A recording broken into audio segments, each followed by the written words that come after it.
Hello all, welcome to this video. इस video में हम प्रिंट फंक्शन के बारे में देखेंगे और कुछ बातें करेंगे हम सिंगल और डबल कोट्स के बारे में, राइट। प्रिंट फंक्शन हम पहले भी प्रीवियस वीडियो में देख चुके हैं। हमने कई बार प्रिंट किया है, हमने नंबर्स प्रिंट करे हैं, ठीक है। तो प्रिंट फंक्शन क्या करता है, अगर मान लीजिए मुझे नंबर प्रिंट करना है तो मुझे यहाँ लिखना होगा प्रिंट सपोज 4। मैंने इसको एग्जीक्यूट किया तो मेरा 4 प्रिंट हो गया, ठीक है। अगर मान लीजिए मैं यहाँ पे कोई एक्सप्रेशन लिखूँ, फॉर एग्जांपल मैंने लिखा 4 इंटू 10, ठीक है, और मैंने इसे एग्जीक्यूट किया तो प्रिंट फंक्शन क्या करेगा, इस एक्सप्रेशन को इवेल्युएट करेगा और फिर उसको प्रिंट कर देगा। तो प्रिंट तो बेसिकली प्रिंट करेगा, बट पाइथन क्या करता है कि जब भी उसको कहीं एक्सप्रेशन दिखती है उसको इवेल्युएट करके उसका रिजल्ट रिटर्न कर देता है, ठीक है। अब क्वेश्चन ये आता है कि मान लीजिए मैं किसी दिन ये चाहूँ कि मुझे तो 4 इंटू 10 एज इट इज़ ही प्रिंट करना है, या मुझे कोई स्ट्रिंग को प्रिंट करना है, ठीक है। तो मान लीजिए कि मैंने लिखा कि मुझे सपोज़ किसी का नाम प्रिंट करना है, ठीक है। तो मुझे ये प्रिंट करना है हेलो श्वेता, ठीक है। अब मैं इसे प्रिंट कर देना चाहिए, बट ये एरर दे देगा, ये कह रहा है इनवैलिड सिंटैक्स। ये इनवैलिड सिंटैक्स क्यों बोल रहा है, क्योंकि पाइथन को आर्ग्यूमेंट्स में, प्रिंट फंक्शन के आर्ग्यूमेंट्स, अब आर्ग्यूमेंट्स क्या होते हैं, आर्ग्यूमेंट्स मतलब ये जो फंक्शन का पैरेंथेसिस होता है इसमें हम जो कुछ भी लिखते हैं वो आर्ग्यूमेंट्स कहलाते हैं, ठीक है। तो आर्ग्यूमेंट में मुझे क्या चाहिए, या तो वेरिएबल चाहिए, या एक्सप्रेशन चाहिए, या नंबर्स चाहिए, या फिर मुझे स्ट्रिंग चाहिए, ठीक है। और तो आप कहेंगे मैम ये तो स्ट्रिंग ही है, ये तो राइट, हेलो श्वेता आपने लिखा ये तो स्ट्रिंग है। तो स्ट्रिंग देने का सही तरीका होता है कोट्स में देना। तो जब भी प्रिंट फंक्शन में आप स्ट्रिंग पास कराना चाहें तो आपको या तो सिंगल कोट्स में या तो डबल कोट्स में ही वो पास कराना होगा। तो आइए हम यहाँ पे कोट्स लगा देते हैं, ठीक है। तो मैंने सपोज़ यहाँ पे सिंगल कोट्स में इसे लिख दिया। अब एग्जीक्यूट करेंगे तो एज इट इज़ प्रिंट हो जाएगा। इवन अगर आप हम आपके जो एक्सप्रेशंस होते हैं उनको भी अगर आप इस तरह से लिखेंगे, ठीक है। तो मैंने सपोज़ एक एक्सप्रेशन लिखा है, या 4 इंटू 10 जो मैंने एक्सप्रेशन को इवेल्युएट करके उसने प्रिंट किया था, अगर वो मैं कोट्स में लिख दूंगी तो जो इंटरप्रेटर है वो ये समझ जाएगा कि ये मुझे एज इट इज़ प्रिंट करना है, ठीक है। इसमें मुझे कुछ भी चेंज नहीं करना है, कुछ इवेल्युएट नहीं करना है, ये एक स्ट्रिंग की तरह इस एक्सप्रेशन को लेगा, ठीक है। तो प्लीज़ याद रखिए, जब भी हम स्ट्रिंग कोट्स के अंदर किसी भी चीज़ को लिखते हैं तो पाइथन उसको एज अ स्ट्रिंग ट्रीट करता है, ठीक है। वो उसके लिए ना नंबर है, ना वेरिएबल है, ना एक्सप्रेशन है, वो उसको स्ट्रिंग लेता है और एज इट इज़ उसको प्रिंट कर देता है, ठीक है। तो यहाँ दूसरे एग्जांपल में आप देख सकते हैं कि welcome to Python single quotes में प्रिंट करा है।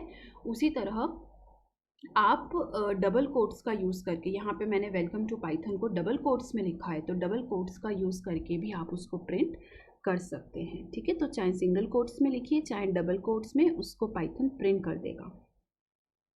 अब एक और इम्पॉर्टेंट बात यहाँ आप ऑब्जर्व करिए कि जब पहला प्रिंट स्टेटमेंट एग्जीक्यूट हुआ तो पहला प्रिंट करके पाइथन क्या करता है, कर्सर को नेक्स्ट लाइन पे लाके छोड़ देता है, ठीक है।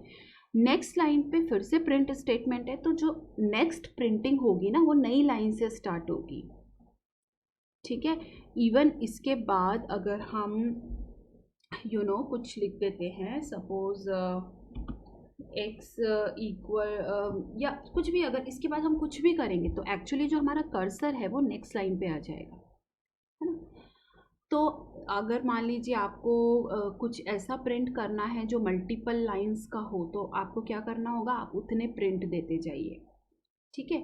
मान लीजिए आपको प्रिंट करना है वेलकम टू पाइथन, लेकिन वो आपको, या हेलो ऑल आपको प्रिंट करना है और आप चाहते हैं कि उसको हम नई लाइन में प्रिंट करें, ठीक है। एक लाइन में हेलो आए, नेक्स्ट लाइन में ऑल आए, ठीक है। तो आपको क्या करना होगा, आप उसके नीचे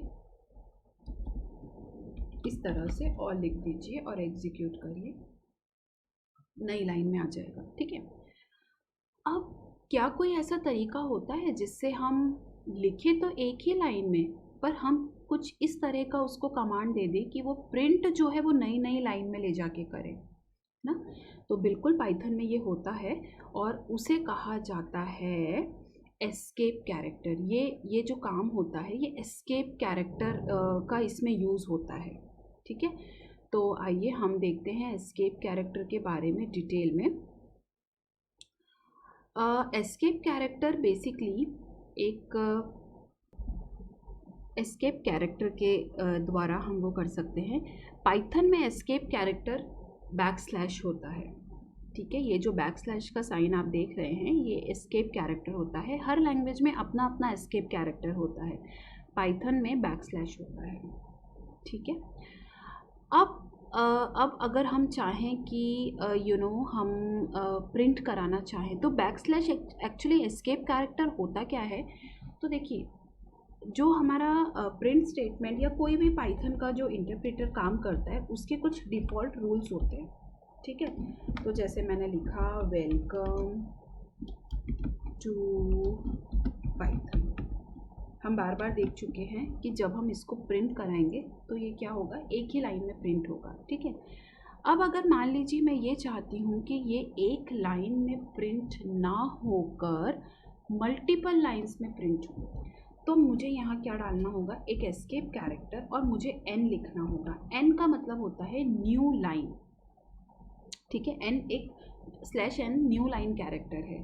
तो अगर मान लीजिए मैंने इस तरह से लिख दिया /n और अब मैंने इसको एग्जीक्यूट किया तो देखिए वेलकम टू पाइथन, हालांकि हमने लिखा एक ही लाइन में है लेकिन वो मल्टीपल लाइन में आ रहा है। ठीक है। और ऐसा कैसे हो रहा है, तो ध्यान दीजिएगा, पाइथन का इंटरप्रेटर वेलकम तक प्रिंट करेगा, फिर वो देखेगा एक एस्केप कैरेक्टर है, बैकस्लैश है, मतलब अभी मुझे कुछ करना नहीं है, मुझे इस कैरेक्टर को तो एस्केप करना है।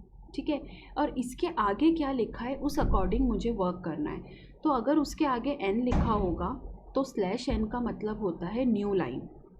तो जो हमारा कर्सर है वो नई लाइन पे आके रुक जाएगा। ठीक है। और अगला जो टाइप होगा वो उस लाइन पे होगा। अगर हम यहाँ पे लिख देते हैं /t, ठीक है, तो अब हमने क्या बोला, वेलकम के बाद नई लाइन पे जाओ /n से, फिर 2 प्रिंट करो, 2 के बाद हमने लिखा /t, t मतलब होता है टैब। ठीक है। एक टैब दे दो और फिर पाइथन को प्रिंट करो। तो ये देखिए वेलकम, देन नेक्स्ट लाइन पे 2 और एक टैब के बाद पाइथन प्रिंट होगा। ठीक है। अब आप ये बोल सकते हैं कि मैम अगर हमें प्रिंट कराना है, बैकस्लैश को ही प्रिंट कराना है मान लीजिए, तो वो हम किस तरह से प्रिंट कराएंगे। तो अगर मान लीजिए मैंने ऐसे लिखा कि ठीक है, मान लीजिए मैंने ऐसे लिखा कि वेलकम टू पाइथन हमें लिखना है और पाइथन के पहले एक बैकस्लैश आ जाए। ठीक है। तो हम देखते हैं ये कैसे एग्जीक्यूट होगा। तो देखिए यहाँ पे एक बैकस्लैश आ गया। ठीक है। इसका मतलब अगर इसके आगे कुछ नहीं लिखा है तो वो एक सिंपल बैकस्लैश प्रिंट कर देगा। ठीक है।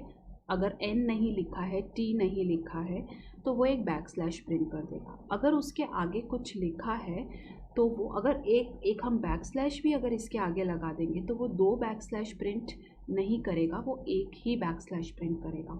ठीक है। तो वो ये समझ रहा है कि एक एस्केप कैरेक्टर है और उसके आगे बैकस्लैश लगाए मतलब मुझे वो प्रिंट करना है। ठीक है। तो हमने यहाँ पे 3 चीज़ें देख ली, इसको मैं t कर देती हूँ, /n देखा, /t देखा, /बैकस्लैश देखा। ठीक है। आई होप आपको ये समझ में आ रहा होगा। आइए हम फिर से कुछ नया प्रिंट कर लेते हैं जिसके थ्रू मैं आपको कुछ और बातें भी बता देती हूँ। तो मान लीजिए मैं चाहती हूँ कि मुझे प्रिंट करना है हेलो, ठीक है, हेलो श्वेता, लेकिन श्वेता मुझे कोट्स में ही प्रिंट करना है। तो मैं कुछ इस तरह से करना चाहती हूँ हेलो और उसको श्वेता जो नाम है उसको मैं कोट्स में डालना चाहती हूँ। ठीक है। तो हम एक बार के लिए इस लाइन को रिमूव कर देते हैं, अभी के लिए इसको एग्जीक्यूट करते हैं। तो यहाँ पे एरर आ गई, ठीक है। अब ये एरर क्यों आई है? ये एरर इसलिए आई है क्योंकि जो पाइथन है वो यहाँ तक गया, उसने देखा यहाँ पे ब्रैकेट क्लोज हो गए, ठीक है। तो हेलो तो मैं प्रिंट कर दूंगा, लेकिन उसके आगे ये क्या लिखा है ना। तो हमें क्या करना होगा, हमें ये कहना होगा कि ये वाला जो कोड है इसके पहले आप डाल दीजिए एस्केप कैरेक्टर, मतलब इसको तुम सिर्फ प्रिंट कर दो। इसका मीनिंग वो नहीं है जो तुम समझ रहे हो, ये हम कोड्स को क्लोज नहीं कर रहे हैं, ठीक है। तो जैसे ही मैंने बैकस्लैश डाला तो क्या करेगा, कोड्स में श्वेता को प्रिंट कर देगा, ठीक है। आपको ये बात समझ में आ रही है? तो ये ओपनिंग कोट है और ये लास्ट वाला क्लोजिंग कोट है। इसके बीच में मुझे नाम के आसपास भी कोट्स प्रिंट कराने थे, तो मैंने क्या यूज़ किया, एस्केप कैरेक्टर, जो कि है बैकस्लैश, ठीक है। तो इस तरह से अगर हम चाहते हैं डबल कोट्स प्रिंट कराना तो हम वो भी कर सकते हैं, ठीक है। हम डबल कोट्स को भी प्रिंट करा सकते हैं, लेकिन बंद हम सिंगल कोट से करेंगे। सॉरी,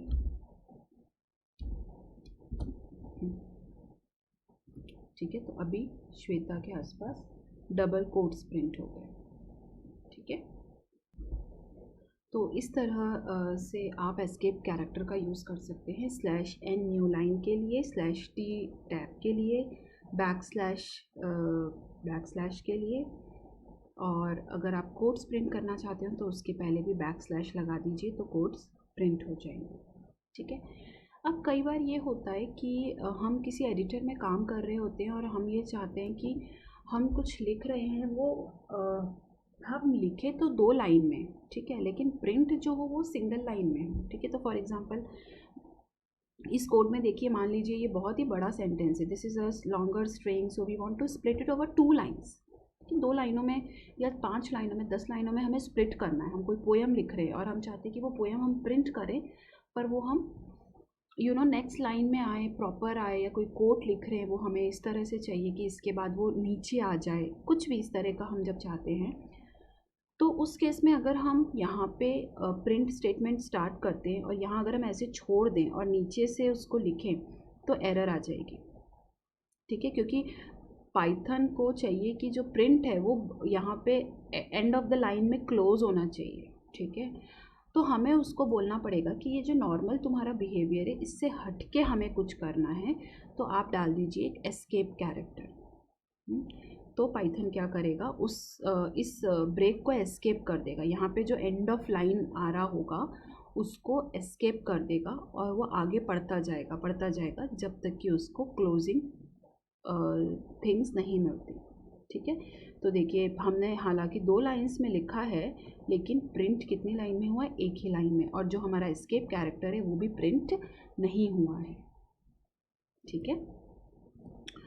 तो आई होप आपको एस्केप कैरेक्टर का इम्पोर्टेंस और उसका यूज़ समझ में आ गया होगा,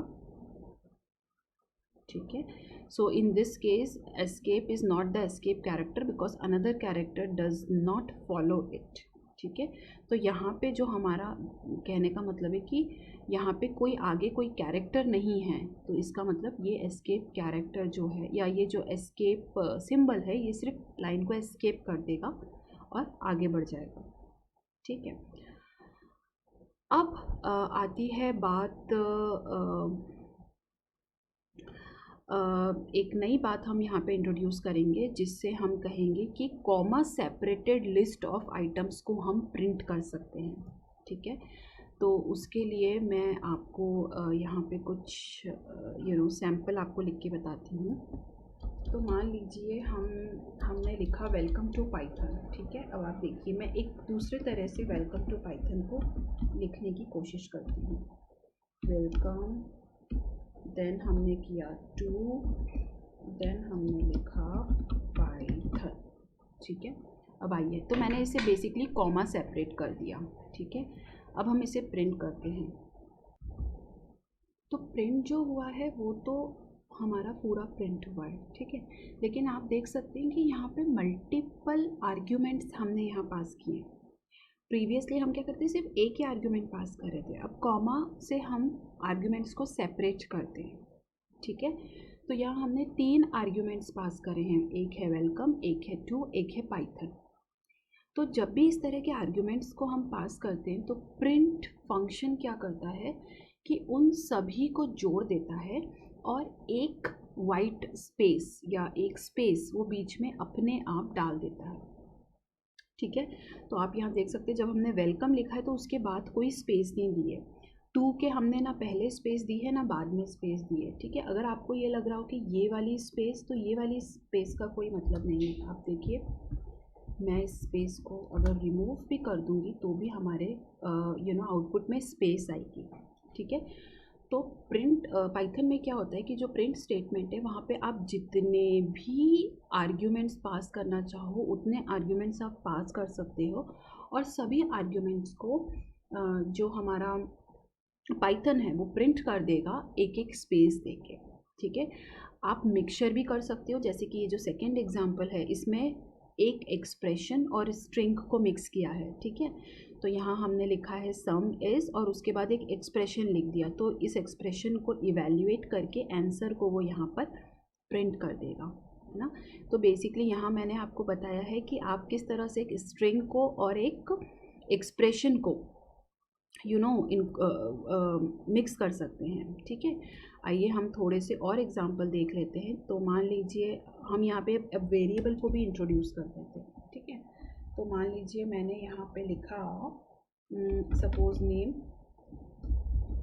इज इक्वल्स टू V1। ठीक है, और मैंने प्रिंट स्टेटमेंट लिखा हेलो हेलो तो स्ट्रिंग है तो हमें वो कोट्स में देनी होगी हेलो, फिर एक कॉमा, उसके बाद जो भी नेम की वैल्यू हो वो, फिर एक कॉमा, फिर मैंने लिखा सम इज़ 10। ठीक है, अब देखिए यहाँ पे 3 तरह की चीज़ें हैं बेसिकली। ये तो स्ट्रिंग है हेलो और सम, फिर एक वेरिएबल है जिसकी वैल्यूज़ को इवैल्यूएट करनी है, और एक एक्सप्रेशन है। ठीक है, तो आइए हम इसको प्रिंट करते हैं। हमारा लिखा आ गया हेलो विवान सम इज़ 10। ठीक है, अब आप चाहें तो इस नाम को चेंज कर दीजिए, इस नाम को मैंने कर दिया श्वेता, तो ऑटोमेटिकली नीचे वो रिफ्लेक्ट हो जाएगा। तो ये हमें कब काम आएगा, मान लीजिए आप बहुत बड़ा प्रोग्राम लिख रहे हैं और उसमें कोई यूज़र का लॉगिन बनाना है, तो हर इंटरफेस तो एक ही रहेगा, मतलब जब भी आप कोई भी लॉगिन करेगा तो सबको वेलकम और उसका नाम लिखा आएगा। तो पेज तो एक ही रहेगा लेकिन नाम सबका अलग अलग होगा, सबकी स्क्रीन पे अलग अलग नाम डिस्प्ले होगा। तो उस केस में हमें प्रिंट क्या करना है, एक वेरिएबल की वैल्यू को प्रिंट करना है। ठीक है, तो ये इम्पॉर्टेंस है कॉमा सेपरेटेड आर्ग्यूमेंट्स देने का, कि आप इसमें मिक्स कर सकते हैं वेरिएबल को, स्ट्रिंग को, नंबर्स को, एक्सप्रेशंस को, और आप उसे प्रिंट कर सकते हैं। राइट, तो आई होप प्रिंट स्टेटमेंट के बारे में आपको या प्रिंट फंक्शन के बारे में आपको काफ़ी कुछ क्लियर हो गया होगा। ठीक है, तो आइए जल्दी से एक बार रिवाइज कर लेते हैं हमने क्या क्या देखा है। हमने एक देखा है कि प्रिंट फंक्शन को हम या तो सिंगल कोट्स में लिख सकते हैं या डबल कोट्स में। हम इसमें कॉमा सेपरेटेड चीज़ें दे सकते हैं, जब भी हम कॉमा सेपरेटेड थिंग्स लिखेंगे ऑटोमेटिकली एक वाइट स्पेस बीच में इंक्लूड हो जाएगा। एस्केप कैरेक्टर के बारे में देखा है जो कि है बैकस्लैश, अगर हम लिखेंगे बैकस्लैश n तो नई लाइन पे जाएगा कर्सर, टैब से एक टैब आ जाएगा, और बैकस्लैश के आगे आप जो भी लिखेंगे वो एज इट इज़ प्रिंट हो जाएगा। ठीक है, अगर हमें कोई बहुत बड़ी लाइन लिखना है 2 भागों में करके, तो आप वहाँ पर एक बैकस्लैश डाल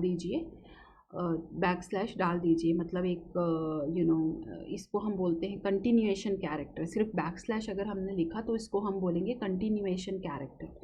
ठीक है, तो आप ये डाल दीजिए और आपका जो पाइथन है वो नेक्स्ट लाइन पे पढ़ना शुरू कर देगा। ठीक है, फिर हमने देखा कि हम वेरिएबल्स को, एक्सप्रेशंस को, स्ट्रिंग्स को मिक्स कर सकते हैं और एक साथ लिख सकते हैं। अब हम देख लेते हैं ट्रिपल कोटेड स्ट्रिंग्स के बारे में। काफ़ी चीज़ें ऐसी होती हैं पाइथन में जो आप मल्टीपल तरह से कर सकते हैं। राइट, सो फॉर एग्जांपल अगर आपने देखा कि अगर हमें कोई किसी भी चीज़ को मल्टीपल लाइंस में प्रिंट कराना है, वेलकम टू पाइथन हमें अलग अलग लाइन में चाहिए, तो एक तरीका है कि आप हर एक के आगे प्रिंट करके और आप लिख दीजिए प्रिंट वेलकम, फिर नेक्स्ट लाइन में लिख दीजिए प्रिंट टू, फिर प्रिंट पाइथन। ठीक है, एक ये तरीका है। दूसरा तरीका हमने देखा आप स्लैश एन डाल दीजिए और एक ही लाइन में लिख दीजिए, ये भी एक तरीका है। ठीक है, तो ऐसे किसी भी एक चीज़ को करने के मल्टीपल तरीके होते हैं। तो आइए हम ऐसे ही कुछ तरीकों के बारे में में डिस्कस कर लेते हैं। तो जैसे हमने देखा था कि जब भी हमें डबल कोट्स प्रिंट कराना हो, ठीक है, तो अगर हम इस तरह से लिखेंगे तो ये एरर आ जाएगी। क्यों आ जाएगी एरर? क्योंकि ये ऐसे नहीं चलेगा। तो एक तरीका इसका हमने ये देखा था कि आप यहाँ पे बैक स्लैश लगा दीजिए इस तरह से और ये एग्जीक्यूट हो जाएगा। ठीक है, इसका एक और तरीका है बहुत ही सिंपल सा और जिसे वाइडली यूज़ किया जाता है, वो ये है कि क्योंकि पाइथन में डबल कोट्स और सिंगल कोट्स दोनों वर्क करते हैं। ठीक है, तो आप क्या करिए कि अगर आपको अंदर डबल कोट्स चाहिए तो आप स्ट्रिंग, जो मेन स्ट्रिंग है उसको सिंगल कोट्स में लिखिए और बीच में डबल कोट्स इंट्रोड्यूस कर दीजिए। तो ये देखिए डिस्प्ले कोट्स आ जाएगा आपका लिखा हुआ। ठीक है, और इसी का अपोजिट एक बार हम करके देख लेते हैं। मैं इसे स्टार्ट करूँगी डबल कोट्स से और अगर हम बीच में सिंगल कोट्स को इंट्रोड्यूस कर देते हैं, ठीक है, और एंड हम डबल कोट से कर देते हैं, तो ये हमारा प्रिंट हो जाएगा डिस्प्ले हाई इन कोट्स। ठीक है, तो इसमें हमें एस्केप कैरेक्टर लगाने की भी ज़रूरत नहीं है। ठीक है, बस अपोजिट करना है। ठीक है, अगर हम चाहते हैं हेलो श्वेता डबल कोट्स में, श्वेता जो है वो डबल कोट्स में प्रिंट हो, तो उस स्ट्रिंग को आप सिंगल कोट्स में रख दीजिए, अदरवाइज वाइस वर्सा। ठीक है, तो आप देखिए ये एक काम करने के कई तरीके हैं। या तो कोट्स इस तरह कोट चेंज करके इंटरचेंज करके लिख दीजिए, या फिर आप स्लैश लगा दीजिए, एस्केप कैरेक्टर लगा दीजिए, तो उससे भी इसी तरह का आउटपुट प्रिंट हो जाएगा। ठीक है, अब मान लीजिए आप मुझे ये कहेंगे कि मुझे तो दोनों ही इंक्लूड करना है। ठीक है, मुझे तो दोनों ही इंक्लूड करना है, मतलब मुझे तो एक स्ट्रिंग ऐसी लिखनी है जिसमें मुझे सिंगल कोट्स भी चाहिए, डबल कोट्स भी चाहिए। ठीक है, तो उसमें यूज़ होता है ट्रिपल कोटेड स्ट्रिंग्स। ठीक है, ट्रिपल कोटेड स्ट्रिंग्स क्या करेगी? ट्रिपल कोटेड स्ट्रिंग जो है वो स्ट्रिंग की तरह ही रहेगी, लेकिन आप इसमें बीच में कुछ भी यूज़ कर सकते हैं। इसकी तरह देखिए, यहाँ हमने 3 कोट्स लगा दिए हैं। अब आप बीच में चाहे डबल कोट्स लगाइए, चाहे सिंगल कोट्स लगाइए, ये दोनों में वर्क करेगा। तो ये एक यूज़ है ट्रिपल कोटेड स्ट्रिंग का। एक और यूज़ जो हमने मल्टी लाइन के लिए देखा था कि अगर हमें कोई चीज़ मल्टी लाइन में लिखना हो तो आप एक कंटिन्यूएशन कैरेक्टर, मतलब कि बैक स्लैश लगा दीजिए, तो वो कंटिन्यू हो जाएगा। ठीक है, एक और तरीका भी है, आप उस स्ट्रिंग को ट्रिपल कोट्स में लिख दीजिए। ठीक है, तो भी वो जो हमारा पाइथन है वो जब तक उसको 3 ट्रिपल कोट्स बंद होते नहीं दिखेंगे तब तक वो उसे एक ही लाइन में रीड करेगा। तो एग्जाम्पल के तौर पे ट्रिपल कोटेड स्ट्रिंग एक वेरिएबल का नाम है जिसमें हमने इस तरह से स्ट्रिंग लिखी है। अगर हम इसे एग्जीक्यूट करेंगे, ठीक है, तो कोई एरर नहीं आएगी। और अब हम इसको प्रिंट करा लेते हैं, प्रिंट कराएंगे तो ये हमारा प्रिंट हो जाएगा। राइट, ठीक है, तो ट्रिपल